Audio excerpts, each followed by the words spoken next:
Billboard Rewind. Billboard Rewind. Billboard Rewind. Hello, friends. This week on Billboard Rewind, we're landing in a chart moment that perfectly reflects its time. Emotional songs, big hooks, and a mix of sounds that wouldn't all end up sharing the same chart today. It's a reminder of how broad and adventurous mainstream music once was. I'm Mama K, he's Billboard chart guy, and it's time to rewind the chart back to April 12th, 1980. How are you, Bill? I am good. Happy early Christmas to you. Yes, I hope you're enjoying your Christmas season. So far, so good. I gotta finish my shopping. I have finished. I'm happy to have finished, but I haven't wrapped a darn thing because I've been getting ready for a little open house I'm having and been cleaning. So I'm happy to talk music and charts this as a break from all of that. And this was not a Christmas time chart, but it definitely was a fun one. So I don't know what you think, but I think it'll be a fun review of the top five, and I'm definitely interested to see what your bonus songs are. Yeah. This was right up my alley. I was 15 the week of April 12th, 1980. So right in my sweet spot. And I was 10. You were 10. I was almost. A lot of variety here, different genres, and we should jump right in. Yeah, I was gonna say that there really quickly. This chart had a lot of the song remembers when for me, and I don't know if you know that particular song by Trisha Yearwood. It's a great song, but it talks about how certain songs will spark memories, and Yep. This chart, especially these top five, there's a lot of the song remembers when for me. So it's fun. So why don't we start, and you can actually start with the number 5 song. Go ahead. All right. Well, the number 5 song, the week ending April 12th, 1980, was Too Hot by Kool The Gang. This song peaked at number 5. It was 18 weeks on the chart. This came from the album Ladies Night. So this, I would say, Mama, was at the peak of their popularity, 79, 80, 81. These guys were, on top of their game. Too Hot is kind of a smooth R&B jam with a pretty famous sax solo in it. Great early 80s hit. In terms of the charts, Kool The Gang had 11 top 10 hits. And they had a significant career in terms of being on the charts. Their first hit was in 1973 with Jungle Boogie, which got to number 4. And their last top 10 hit was 1987 with a song called Stone Love. So they lasted, 14 years of being hit makers. Kool The Gang, I always enjoyed. I kind of lumped them in with the Commodores and Earth, Wind and Fire, other bands that I really enjoyed from this period. They only had one number 1 hit, which lives to this day, which is Celebration, which got to number 1 in 1980 as well.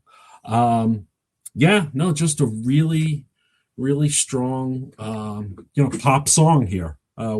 What are your memories of it? Yeah, I mean, it's a mid-tempo song, which for them was kind of a step aside from their dance, kind of iconic dance stuff. I would say it became iconic, with their wedding songs now, but back then they were cultural staples.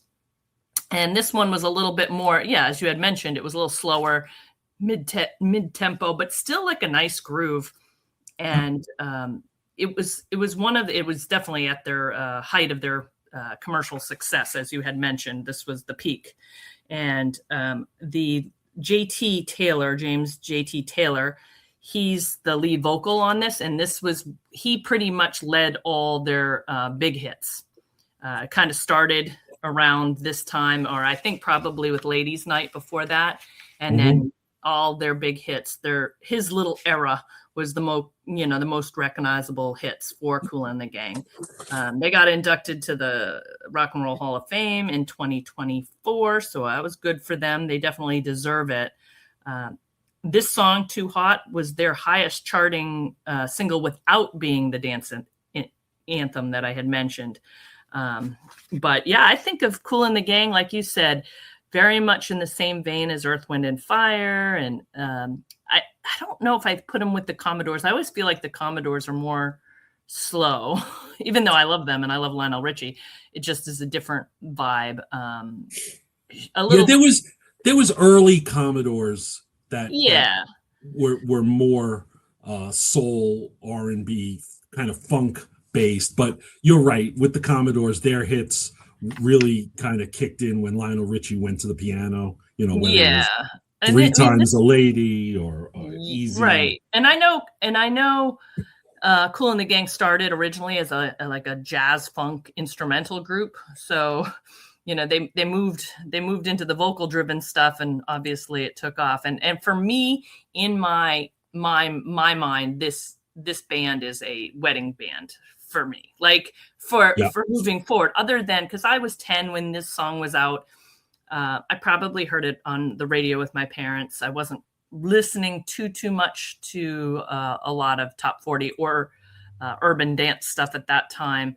So I got to know the later Kool and the Gang with like Johanna and some of She's Fresh. Cherish. Yeah, Cherish. Yeah. And She's Fresh, so fresh, exciting. Yeah. That was like in 84. That was like more in my middle school years where I was getting to know Kool and the Gang contemporary. Yeah. Obviously going back and hearing all of their big hits like Celebration and Ladies Night, which Get Down on It, all of those songs still get played to me at like they got played at dances, and we'll have a little more school dance talk later, but they also are like, to this day, they're, every time you go to a wedding, I feel like it's always playing Kool and the Gang. So I have good fond memories of them and dancing to their songs, and I know all those dance party anthems for sure. Yeah. And you actually made a good point earlier when you said this was their first kind of big hit that wasn't up tempo, and they followed that model after this with, like you said, Joanna got to number 2 in 83, and Cherish got to number 2 in 85. So they hit upon a formula, and they kept going with it. They had their upbeat dance stuff, and then they had their kind of mid-tempo groove stuff. So they're a good band. And I'm glad they got inducted, because they should be. Yeah, absolutely. Yeah. Well, that's I think the first time we've had Kool and the Gang on one of our charts. Probably. I think so. Probably won't be the last. Are we ready to move on to number 4? Yeah, this one's all yours. Take us. I'm excited for this to be mine, because I love this song, and I'll explain in a minute. But number 4 is "Ride Like the Wind" by Christopher Cross, and this was off of his debut album, which became enormous and catapulted him to every award that year. In fact, he's the only guy who got all 4 awards at the Grammys that year. He got the Album of the Year, Record of the Year, Song of the Year, and Best New Artist. The songs were for Sailing and not this song, but the album itself was Christopher Cross. And he became, he hit right at that, that light AC, as we call it now, yacht rock staple, right at the turn of the century there, turn of the decade, excuse me, not the century. And this song, "Ride Like the Wind," is actually one of his, a little bit more upbeat, which is different than his, he had later ballads. This was a little more upbeat and energetic. And obviously, having Michael McDonald sing backup on this right off the top lands him, right into the yacht rock territory staple now. Yeah. But it's soft rock. It has that steady rhythm and the melodic hooks that I hear this song. I do listen to a lot of yacht rock radio, and this is staple. In fact, I think they use it in some of the commercials. It's a great, great, great song to me. And that album had this song. It had Sailing, which, as I mentioned, won record and song of the year. Also a yacht rock staple, Never Be the Same. He had another album followed up. Another Page was out in 1983. And that, for the people who remember, Think of Laura, which I believe was about Laura. Wasn't it about the Laura from General Hospital? General Hospital, yes. I didn't watch General Hospital, but I always thought it was funny that he had a song about her. A character. I know that, Mama, but I was a Days of Our Life guy, just for the record. I was a Guiding Light and As the World Turns and Young and the Rest. I did the CBS. CBS ones at the time. But I did think it was funny that he had a song. And then later on, he had his Arthur's theme. And he definitely peaked in this album, though, as far as commercial success. Totally. Yeah, he was just a shooting star that year, shooting star at the Grammys. He didn't really repeat that. He kind of had the sophomore dip, and he never really got back there. But this is a great song, and I love Christopher Cross, and I love his voice, and he will forever be a yacht rock. He will be on the what do you call it? Mount Rushmore? Mount Rushmore. That's what it was. I was going to say Pantheon, but the Mount Rushmore of yacht rock artists, I think. Well, it's funny you say that, because I wrote in my notes that this song should be on the Mount Rushmore of yacht rock. I don't know the other three right at the moment, but this song solidly. Well, so that's what I'm saying. This is why he as an artist would have to be in there, because I think he could have two. I think he could have this song and Sailing. Sailing, yes. Because that's actually yacht rock in nature. It is about sailing. So it is their theme. It is their theme song. So you really could have two of the four if you're going to pick four, but this is a great one. So this song peaked at number 2. It was 21 weeks on the chart. Overall, Christopher Cross had 4 top 10 hits. Ride Like the Wind, Sailing got to number 1. Arthur's Theme, which came out a year later in 1981 from the movie Arthur, one of my favorites, got to number 1. And then, as you mentioned, Think of Laura got to number 9 in 1983. I'm glad you mentioned Never Be the Same, which I love that song. It got to number 15 on the Hot 100. And also the song Say You'll Be Mine got to number 20. So he had 4 songs from this debut album hit the top 20. This was a big album for me. He's a very good guitar player, very underrated. I think he was classically trained, if I'm not mistaken. Yeah, really good. Yeah. And you mentioned his success at the Grammys. He won 5 Grammys that year: album, record, song of the year, best new artist, and best arrangement accompanying vocalist for Sailing. So 5 Grammys his first time out. Yeah, huge. But really good. I love this album. He's still touring, right? I think he's going out again next summer with Toto. I would love to see that tour. I would love to see him. I would love to see him. Yeah, I think a few people in the Miniverse saw this tour. I think they had Men at Work with them this past summer. Yes, that would have been a fantastic tour. I unfortunately was not able to do that tour. Yeah, but like you said, having Michael McDonald, one of the kings of yacht rock. Is he on the Mount Rushmore? We're gonna have to have a whole Mount Rushmore of yacht rock. may have to do it. Yeah. Well, it's gonna come up again in this show. I'm just giving you a tease. Okay, got it. So great song. Glad to see it on the chart. Glad to talk about it. And same. It's good. All right, should we go to number 3? Yes, and you have got this one, my friend. I know you're going to enjoy talking about this one. Go ahead. All right. Well, we have this. My one of my favorites. The Spinners made the charts this week in 1980 with their song "Working My Way Back to You" / "Forgive Me, Girl." "Working My Way Back to You" is a Four Seasons cover from 1966. This song peaked at number 2 It spent 25 weeks on the charts. Overall, the Spinners, who's a great R&B vocal group, had seven top 10 hits. Their first two were in 1972, and their last two were in 1980. So they had a good run for the bulk of the 70s into the 80s. Just one of my all-time favorite groups of the 70s. Rubber Band Man is a monster of a song for me. I love that song. And they finally got into the Hall of Fame in a couple of years back after being, passed over for a bunch of years. Love this one. This was, this song for me isn't as good as their earlier stuff. I'll Be Around, Could It Be I'm Falling in Love, Then Came You, Rubber Band Man. But it was still good to have them on the charts at that point. Their last top 10 hit was Cupid. I don't know if you know that song, and I Loved You for a Long Time. It was a little medley that got to number 4 right after this song was on the chart.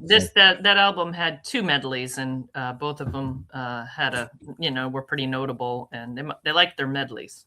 Yeah, sure. And this is a little bit of a weird period that there were medleys on the charts after John Lennon was assassinated. Somebody put out a Beatles medley. I think it was in the spring of 81 or the summer of 81 that hit the top 10 or hit the charts at least. And it always struck me weird that like medleys were on the charts, but I guess it was the time and place for it. Right. Yes. They definitely had their moment. Yeah. What did you think of this song? I like this song, going back into my memory of the Spinners, or even this song specifically. I probably didn't know at the time that it was a 4-season song until later with, dealing with Jersey Boys and stuff like that. But I knew the song. I didn't know the Spinners were funny to me because I know all their big hits, right? When you read about them or you hear them, I know every single one of them. But at the time growing up, I didn't know who was singing them, or I didn't know about the band really that much. I just knew that was a good song, and that was a good song, and this was a good song.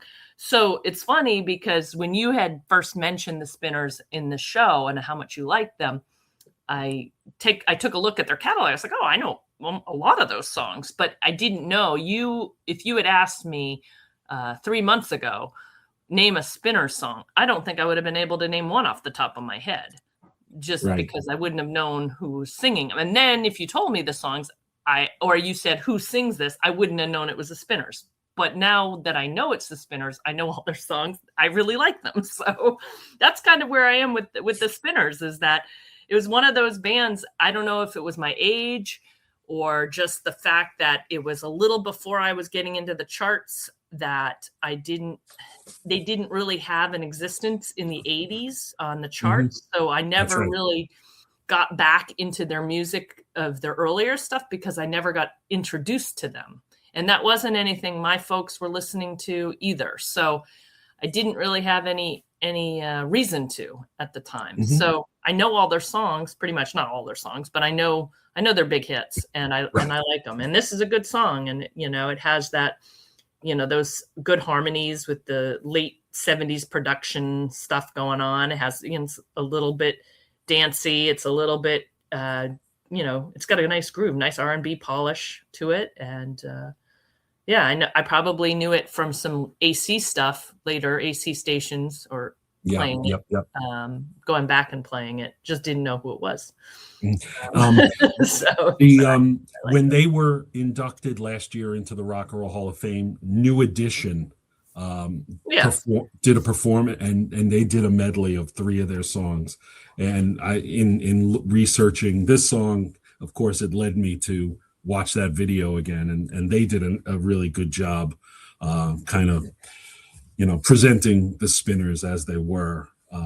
the type of performers they were. They did a really nice job at the Hall of Fame a couple of years and ago. this song ended up being a bigger Hot 100 success than the Four Seasons version of the 66. Oh, okay. It was, which is a hit for them, but this was a bigger hit ultimately. So it's good. That's probably how I knew the song, like I said. But then when I heard the Four Seasons, I was like, I know this song, but I probably knew it because of the Spinners version more. Well, I guess you've been hearing me rattle on for months about the Spinners, so well, I had to give you your chance to talk about them. So yeah, now you've connected the band to the music for me. So now I know when I hear these songs who is singing them. So that's good. That's awesome. Well, I'm glad they hit the start for you. Yes. All right, ready to move on to number 2? Yeah, this one's yours. All right. This is one of those song remembers when for me as well. The song is number 2 is Call Me by Blondie. Release year was 1980, obviously, off the American Gigolo, which is the movie soundtrack with Richard Gere. It was the signature track off of that soundtrack, and it was kind of an extension of peak era of Blondie. She was kind of having her peak at this time. So it was a good combination. She was obviously, we'll talk about her in a minute, very broad genre blending hits, and a lot of disco, reggae, rap influences in her music. She's great. This is a great song. It's very new wave, but it's club ready. It's very sleek, but it's also very radio friendly. And it is prime example of late 70s, early 80s, like punk new wave crossover meets dance floor. Yeah. Music. So it was a coming off of her. She obviously, this was on a soundtrack. But she was coming off her Heart of Glass one way or another. And then her album Auto American, which was also 1980, The Tide is High and Rapture. Mm-hmm. So she was peaking at this point with these hits. And I remember again, there's these moments that you remember when you first heard a song, and it takes me back there every time I hear it. And I was walking with my girlfriend. And when I say girlfriend, I was like elementary school girlfriend, walking probably for a play date to her house. And she told me she got this new album and she wanted to play Blondie for me. So then she was playing the actual album of, I think it was her Auto American album, because we were listening to The Tide is High. And then she's like, oh, and she has a new song. My mom has it. And she went and got it. And it was Call Me. And we were learning the words to that in her living room. So this song will forever be intertwined with that memory. Right. And Blondie in general will always be intertwined with that friend and that memory, and dancing around to The Tide is High. We acted it out. And this song endures, it's a huge kind of one of those things. When you think Blondie, it's like Call Me Blondie almost together. And yes, she's had a huge, she was a central figure in the new wave movement and crossover. And it's Debbie Harry, by the way. I should have mentioned that from the beginning. Yeah. It's Blondie is the band, Debbie Harry is the lead singer. They were inducted into the Hall of Fame in 2006, and this song was ranked as the number 1 year-end Hot 100 song for the entire year. So although it wasn't number 1 this week, it had its run. We'll let you talk about that. And it was and ended up as the number 1 song. And from what I also understood is that even though Debbie Harry was a co-writer on this, they originally offered this song to Stevie Nicks, and she passed on it. And so Blondie recorded it, and it ended up on that soundtrack, and the rest is history. Wow. So what do you think? What do you think about this song and Blondie in general? Well, 1980, Anthony had quite the crush on Debbie Harry, as you could imagine. Me being 15 years old. Oh, sure. They had a lot of great songs. 4 top 10s. overall. All of them actually got to number one. Heart of Glass, Call Me, The Tide is High, and Rapture all got to number ones. They also had One Way or Another, Dreaming, um, Hanging on the Telephone. They had a bunch of songs. So they came out of New York City right around the same time as the Talking Heads. They definitely new wave, you kind of called it, they came out of punk, new wave, whether you're talking about the Talking Heads or Blondie or even the Cars, the Police, these kind of bands all kind of get lumped in with me in my mind, just the sound of their music and just yeah. And a bunch of them started out as that new wave and then kind of morphed into more pop. Yes. A lot of them did, like the Police and they kind of followed that Jay Giles. You didn't say Jay Giles, did you? No. Who did you say? Talking Heads. Yes, Talking definitely. Heads, the Cars. Yeah. The Cars. That's who I was thinking. Yeah. So they started in that kind of new wave and then made their way into a little more pop, radio friendly stuff. Crossed over. Yeah. What I didn't realize before I did this little research for this episode is their run was relatively short. Their first top 10 hit was in 79, and Rapture, which was their last one, was 1981. She left the band for a while. She had some solo albums. There were videos, but nothing ever got to the level of these early Blondie's hits. Right. So relatively speaking, I mean, deserved to be in the Hall of Fame. Influential, Debbie Harry, very influential. But I was surprised to see how short that run was as compared to some of those other bands I mentioned. She end up doing some acting too, if I'm not mistaken, and I didn't really go down that path when I was researching to back up that claim, but I'm pretty sure she did do some acting. I can't. Yeah, remember. I think she did. Yeah. Yeah. So I remember seeing her and stuff in the 80s and maybe early 90s even. But yeah, no, it was a talented band. They were fun.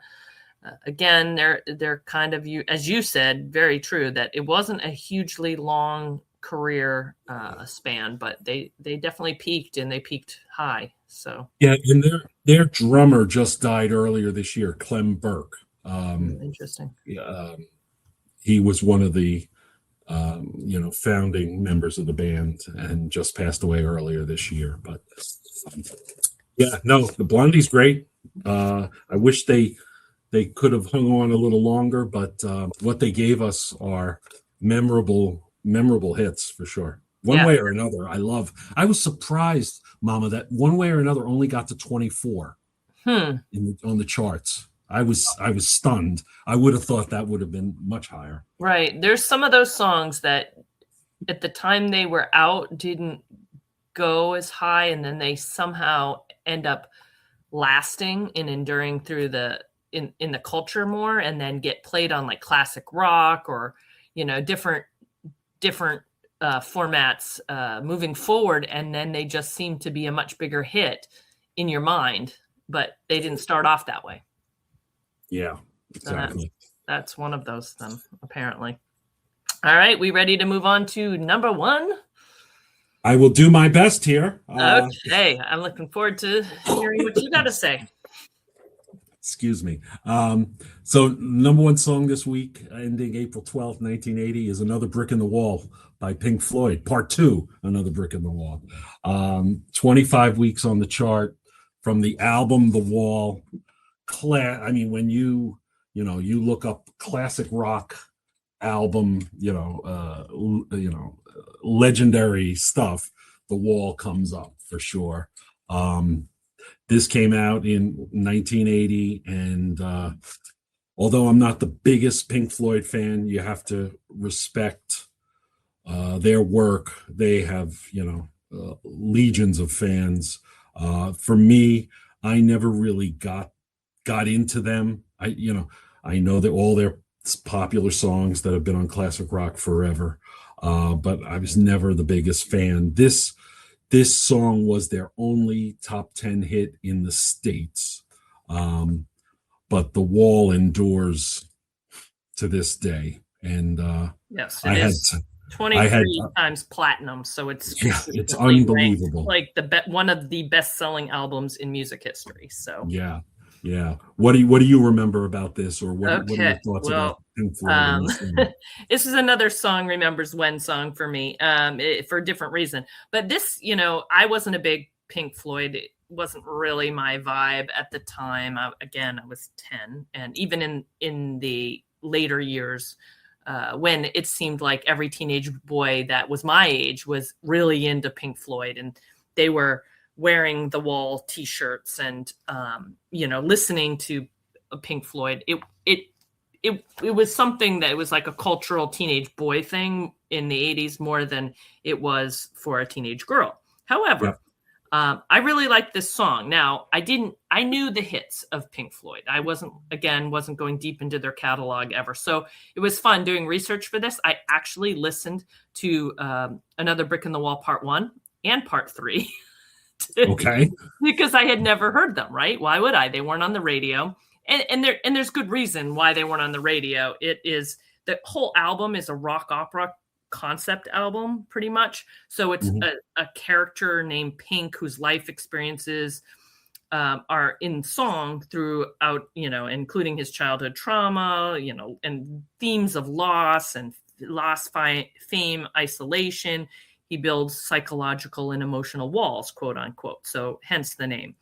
But and it's supposedly pretty autobiographical from Roger Waters' own childhood. But that particular song, Another Brick in the Wall, Part 1, is more the I think is the like darker about his childhood with his dad, if I'm not mistaken, and it's not very radio friendly whatsoever. It's very subdued and reflective, and musically it might have set the groundwork for the album, but it didn't like have a hit song about it.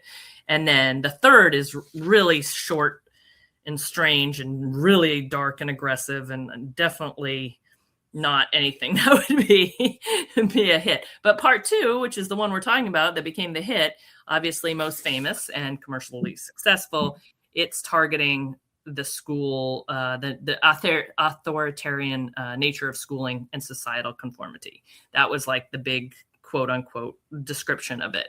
And the children's choir in there, kind of doing the rebellion against the rigidity of their teachers.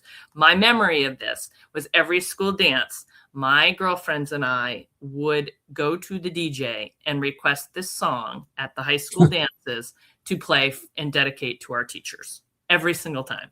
And so it got played at every school dance along with the other staples of the 80s, like Monet Monet and Stairway to Heaven, which was the long, slow dance that everybody got to dance to, and Another Brick on the Wall that was dedicated to all our lovely teachers, as if we thought we were some big rebellion group, going back. My brother was a big Pink Floyd fan. He had the Dark Side of the Moon poster on his wall.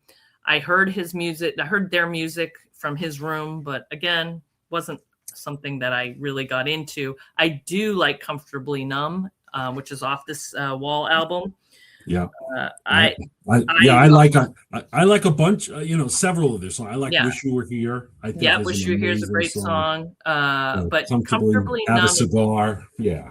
Comfortably Numb is my favorite of theirs, and I know every word to that song. And I don't know how or when I got introduced to that song in the 80s, probably just from my brothers or someone I knew playing it, because I didn't have the album and it wasn't being played on like zoo radio stations. So I somehow came across it. And by the time I was in college, I really loved that song and played it a lot and put it on a lot of my mixtapes. So Pink Floyd wasn't my thing, but obviously they're huge. They're one of the top bands in history. This album is one of the top grossing selling albums of all time. And a little factoid about those kids that were in the song, the choir that they used. Choir, yeah. They were not compensated with money. They were compensated with copies of the single. So they're probably regretting that decision, or that they didn't fight for that, because I can't imagine with the amount of royalties they could have maybe gotten. I don't know. Had a better lawyer involved, but it's pretty cool that they could grow up saying they sang on that song. So that is very cool. Yeah, that'd be pretty cool. Yeah, no, they were everywhere, and I think they still are everywhere on classic rock stations. So many of these songs get played. A lot of people will tout Pink Floyd as their favorite band. I mean, they're one of those bands that, if you ask, people's favorite bands, a lot of times. I have a good friend of mine who is a musician who is obsessed with Pink Floyd, and he is his top band by a mile. So I know they're big. Yep. I just missed them. For whatever reason, just they really kind of stayed off my radar over the years. So. Yeah, it's a great song, though. I enjoy that, and I dedicate those to my high school teachers, and that's what I think of when I hear this song. You were being a rebel rouser even then, weren't you? I was, yes. I was such a rebel. I think it was the opposite of rebel. I actually was kind of friends with my teachers, like with a couple of my teachers. I was probably a kiss ass more than anything, and I thought this was funny. Me and my girlfriend thought it was funny to dedicate this to him. It's pretty funny to us. But anyway, well, there's the top 5. We're ready to move on to some bonus songs. Yeah. I'll jump in. I'll save my surprise one for last. So I'll just do one that, knowing me, you probably would have thought I would have picked this one, but I went with Brass and Pocket by the Pretenders. Okay, good song. They got to this week in 1980. They were number 33. The song peaked at number 14. 22 weeks on the chart. This was from their debut album called The Pretenders. Great band. One of my favorite bands from this era. Chrissie Hynde, lead singer. Martin Chambers, drummer. James Honeyman Scott was the guitarist. Pete Farnan was the bass player. This band released 2 albums, Pretenders and then Pretenders 2. Lots of songs we know. Unfortunately, both James Honeyman Scott and Pete Farnham passed away due to drug issues. So after the second album, the 4-piece band was left with Chrissie Hynde and the drummer. So they took some time off. They needed to kind of rebuild the band, and then came back out in 1983 with Learning to Crawl, which is one of my favorite albums. It had Middle of the Road and Back in the Chain Gang and a bunch of songs. But Brass and Pocket is a great song. I remember it being one of the first MTV videos. There, if you remember, or if you've seen it, they're in a diner. She's the waitress. Yes, and absolutely. They have the menus, and the lyrics go, special, and they're pointing to the menu, saying that they want the special. But these guys, the Pretenders are one of my favorite bands. Interesting. Good. Ever. Okay. Love Chrissie Hynde. I got to see them once at Radio City Music Hall, 1986. The Smithereens opened for them. Oh, I like that. I've seen those guys. They were good as well. And this was the album called Get Closer she was touring with. I think the big hit was Don't Get Me Wrong, which got to number 10. Don't get me wrong. Sorry. There you go. You got it. I know my Pretenders. I'm not a huge, believe it or not, I'm not a huge Pretenders fan, but I know their songs. Yeah. They're one of my favorites. That's good. Good. I'm glad you're giving them their spotlight here then. And that's a great song. That's probably, those are probably the 2 favorite songs. Don't get me wrong, and Brass and Pocket. Again, don't go deep into their catalog. I know the hits. I like the hits, but they're not anything I would go and buy their albums. I never really got into them. Obviously knew they were very talented. Chrissie Hynde has a great voice. I liked their hits, but I wasn't a Pretenders fan. I bet, Mama, if you put on like a the Pretenders Essentials, you would know more songs than you think. Oh, I'm sure I do. I'm sure I do. In fact, I think when I was my alternative DJing days, I think I dabbled in playing some early Pretenders, kind of deep cuts, just to give it a shot at times. And that's probably where I got more familiar with their stuff, was in the 90s, going back and playing some of their early stuff, because probably someone told me to do that and I did it. and I like I said, I like their songs when I hear them. Mm-hmm. I just never went that deep into their. And she was married for 6 years to the lead singer of Alive and Kicking. What's that band? Oh, that's right. Simple Minds. Tears for Fears. No, Simple Minds. Oh, Simple Minds. Oh, Jim yeah, Carrey. Sorry. Yeah. Oh, that's right. Okay. Yes.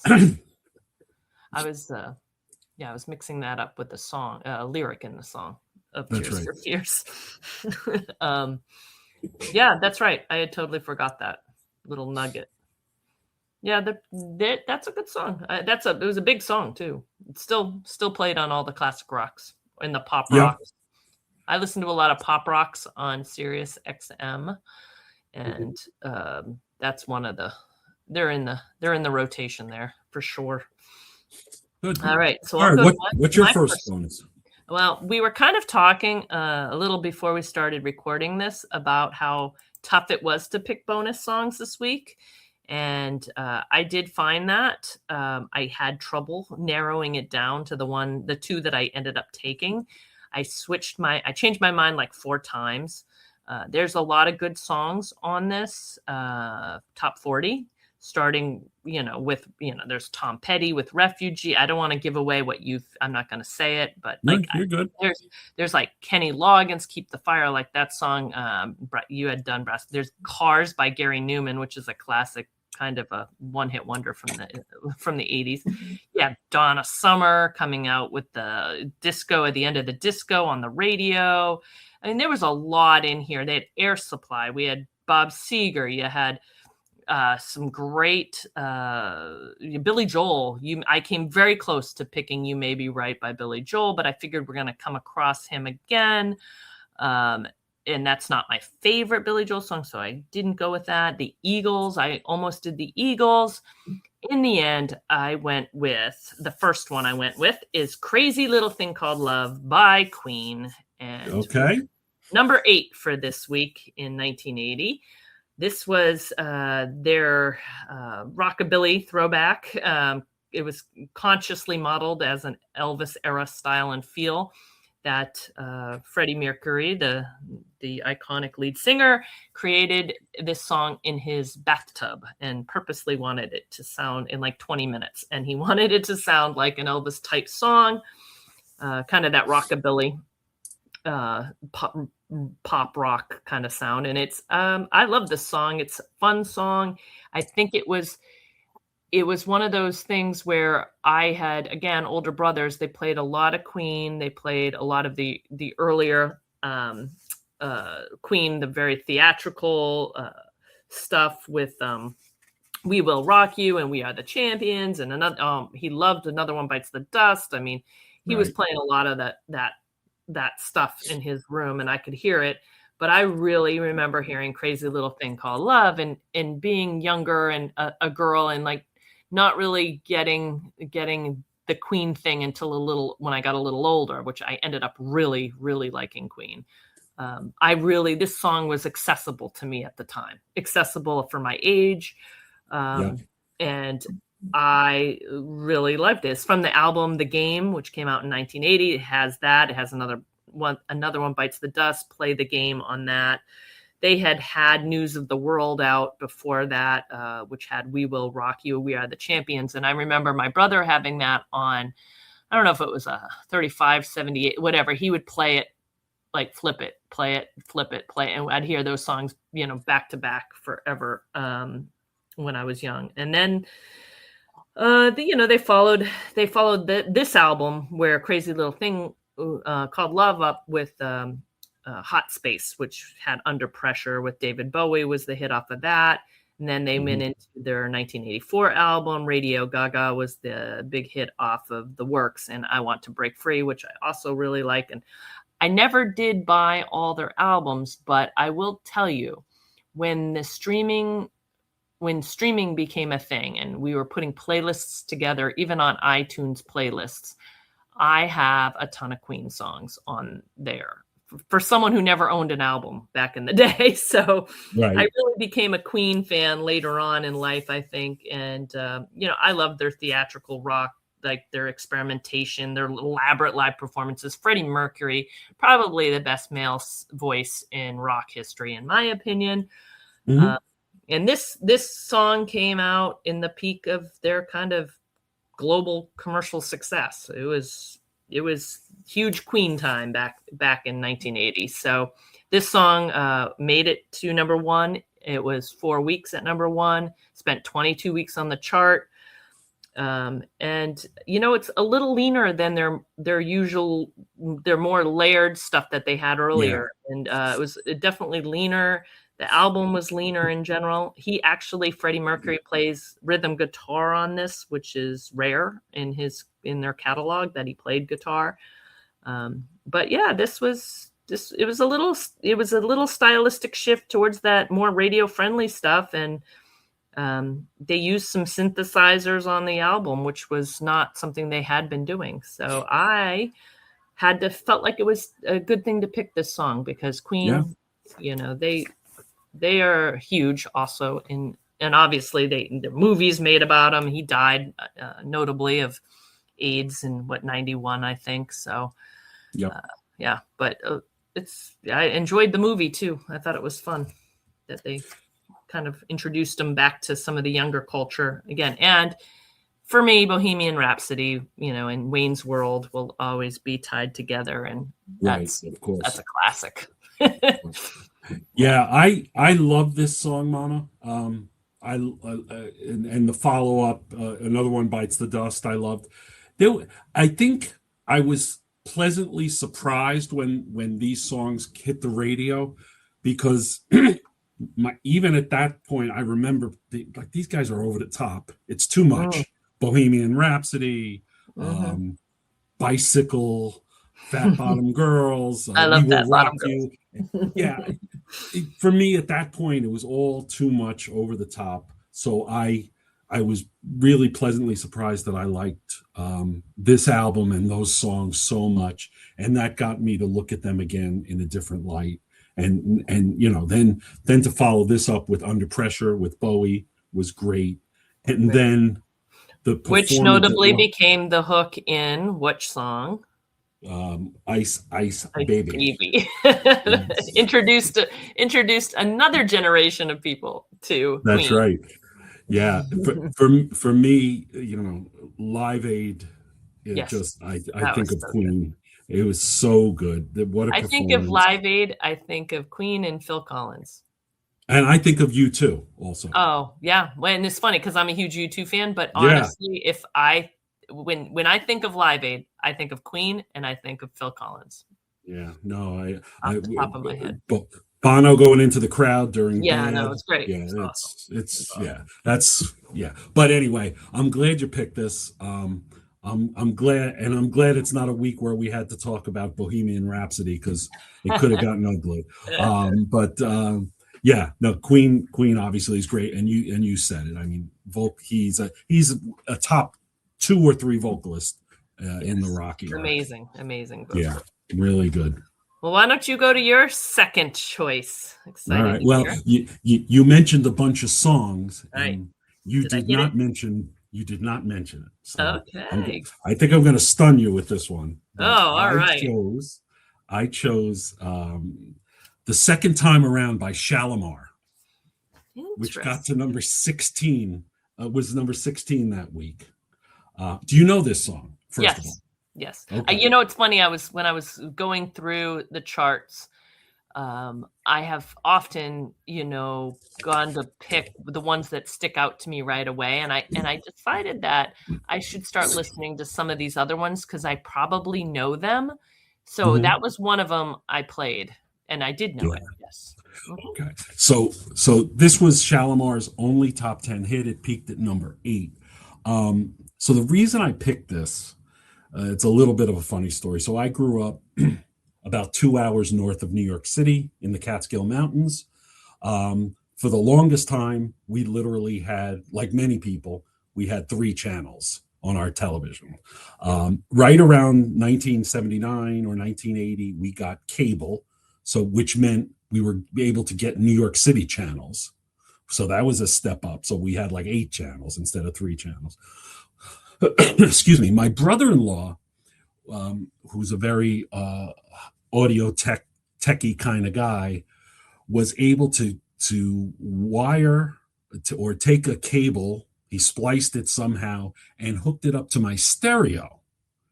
And what that meant was I was getting New York City radio stations on the FM dial, which was very cool. Yeah. And I was listening to, WNEW, which was the rock station then, and WPLJ in New York. But I was also listening to WKTU, which was a disco and R&B station. And a lot of my love for things like early hip hop, and they used to play Michael Jackson Off the Wall all the time. They played Sugar Hill Gang rappers. Which was on this chart this week, by the way. That's right. But they also played a lot The Second Time Around by Shalamar. So a long-winded story to tell you how I got to this song, but I listened to it as a kid based on I had my cable hooked up to my stereo. So Shalamar was 3 folks. The group was put together by Don Cornelius of Soul Train fame, 2 gentlemen, Howard Hewitt, Jeffrey Daniels, but Jody Watley was in Shalamar. Yeah. Jody Watley ended up going solo. She had 5 top 10 hits. The only other song that Shalamar had that kind of touched the charts was Dancing in the Sheets. I was going to say, that's what I think of when I hear Shalamar. I think of Dancing in the Sheets. Which is from the Footloose soundtrack. Correct. Because that was a huge soundtrack in my life. So that's how I know Shalamar. But I would tell anybody just to throw this on when you're driving around. It's a great disco / R&B jam. It's one of my favorites, and I was pleasantly surprised to see it on the charts for this week. Well, there you go. I like that. That's a good choice. So I like that we both kind of did a bigger, more obvious pick with our first one, and then a smaller, less obvious pick with our second, which is a clue to my second one, which I had mentioned we were going to talk a little bit more yacht rock. There is a bunch of yacht rock on this this chart as well. As I mentioned in the open, this is a time in history, 1980, where there's a lot of variety. And you have disco, and you have what now is yacht rock. You had rock, you had a little R&B. You had you were moving into the 80s synth stuff. So it was such a crazy time of mix of music, which if I would suggest, which I was doing cleaning today, is I actually put my Spotify. I found the top 100 from 1980 and just was playing that playlist. And it is crazy, the different songs. And a lot of these songs came up in that mix as well, obviously. But it's a fun time. I suggest anybody listening do that if you want to have a good mix of music, and it's all from that one year. And the song I picked, and I went with yacht rock. I think part of it was the Christopher Cross got me into the yacht rock mood.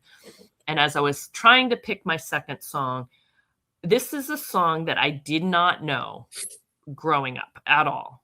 But when I became a fan of the yacht rock, and started listening to it on Sirius XM and in my car and out on my patio in the summer. And I became a huge fan of this song. And I, didn't even know it at the time that it was by someone who used to do parody songs. So it was a perfect kind of, I think it was a good one to pick. And that is Sexy Eyes by Dr. Hook. It's number 15 this week. And Dr. Hook, for those people who don't know, in my very young childhood, he was the guy who did all the kind of the funny parody songs, a lot of them after Shel Silverstein books.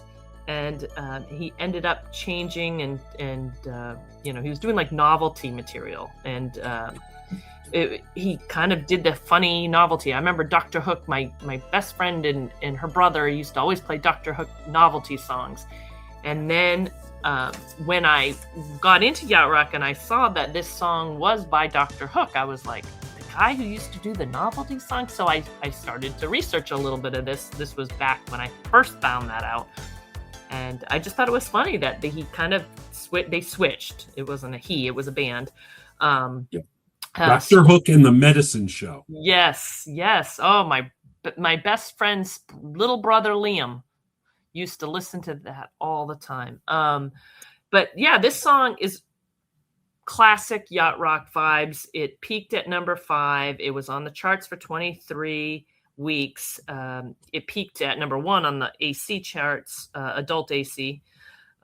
It's a smooth mid-tempo adult contemporary yacht rock song. It's perfect for late 70s pop radio. It's got a nice groove. And it's written by Chris Waters and Keith Stegall. And I'm going to pause here a moment and talk about Keith Stegall, the writer, for a second, because if you don't know, that might not ring any bells to you, but in the country world, Keith Stegall is one of the most influential country songwriters and producers of the 1990s, when I was working in country radio was 1990. And he is most closely associated with Alan Jackson. He co-wrote and produced almost his entire catalog. So he has the credits, Don't Rock the Jukebox, Chattahoochee. He did songs for George Jones, Randy Travis. He's a huge country music artist, writer and producer. And it's just funny that he ends up writing this kind of AC smooth yacht rocket song for Dr. Hook, who came from novelty songs. It's such a weird mix. I felt I had to cover this song because of that. And he ended up having a couple of big hits in the yacht rock arena after he'd started doing, he left the novelty world. He had Better Love Next Time. That was another song he had. What was his other one? He had a song. I pulled up the chart. He had 6 top 10 hits. When You're in Love with a Beautiful Woman got to number 6. Sharing the Night Together got to number 6 in 78. The one that I first recognized them for when I was a kid was they did that cover of the Rolling Stone. Rolling Stone, yes. Yeah. From Sloppy Seconds. Yeah. And Sylvia's Mother was early one. Yep. Yeah. But yeah, he started with novelty comedy and he turned into an yacht rock AC guy, and he had a country megastar writer for this song. And Sexy Eyes, I just love this song. I dance to this song when I'm like jamming in my kitchen, unloading the dishwasher. It's one of those songs that I love it. I just love it. So I figured we had to go with Queen. Is a big, huge band with a big, huge song, and this was the one that I had to pick it, even though it was tough for me to narrow down which one I was going with. This had enough weird history to it between the artist, the song, and the writer. I felt we needed to cover it, so that's my I remember Dr. Hook. I don't remember this song. You put this sure on, if I heard it. It became his big adult contemporary hit.